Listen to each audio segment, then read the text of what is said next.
Let's lay out a B2B landing page today. So in your top section here, you're going to have this header content that is sitting right here up at the top. I want this to very succinctly, in one sentence, maybe two, be able to define the problem and the solution that you're going for in this section. And then I want you to give a direct call to action to allow somebody to basically be able to say, yes, that's me. I've seen this before. Let's go. Next section down, what we're going to do is we're going to call out the problem. When you go to a website, you want that company to feel like they understand where you're coming from. This is the place to do that.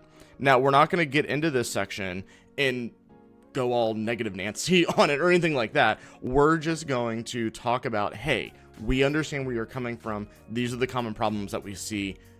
We want to help guide you through that and allow there to be a call to action there as well. The next section is where we're going to start guiding. This is where you take that problem that was talked about above and actually walk through the steps of how you're going to provide a solution.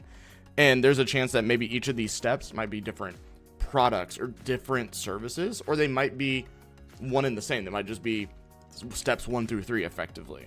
So if there's something individual, having calls to action at the bottom of each of those might be the way to go. If they're a step-by-step process, but it all ties down to the same thing, having a CTA at the bottom of that basically says, this sounds like something I want, let's go. Then, in the B2B space, showcasing what you do and how you've won is key. So here, we're going to have various case studies with a call to action that basically says, go and dive in deeper here. Now, this particular layout might not be the best one. Might want to do something that's multiple columns. And honestly, you might want to have multiple of these kind of stacked on top of one another. Lots of different ways to go about it, but showcasing how this page's specific problem you have solved before for somebody, that's the win. And at the very end, this is our final call to action. In reality, there's all these buttons and things like that. There's two different ways to think about it. You can link them to a separate page that has a very specific form or action to get them into the system, or you can have all these buttons linked down to the bottom of the page where there's just one master get in touch, book a call, whatever that happens to be down here at the bottom. Now, the one thing that's missing from this, and there's a lot of theories on how best to utilize these, but I'm gonna keep this simple.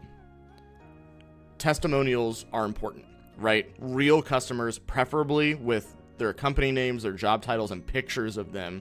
The more real you can make these people look, the better. And use them throughout. Use them in between sections. Use them inside of sections.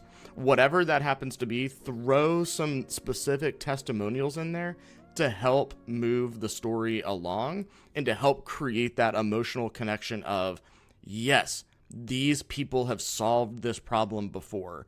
Let's go.